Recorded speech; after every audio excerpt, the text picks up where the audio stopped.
demee nag dinaa def lu ma mën de moom waaw incha allah non du ma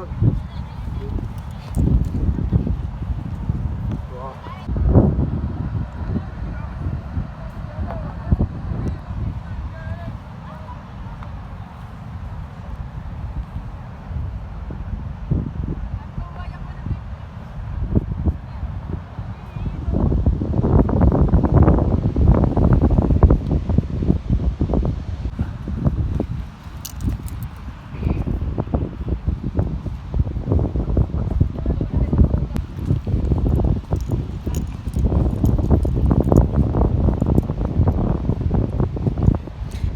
le 10 a ngi noonu ki nga xamante ni moo war a bëree kii di Thiatou Yoff numéro 2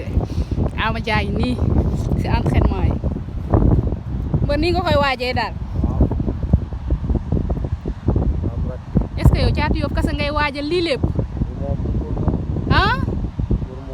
gars yi ñaan doo entraîné nag mbaa du fekk ñu la ci dini ah lépp dina leer ay le 10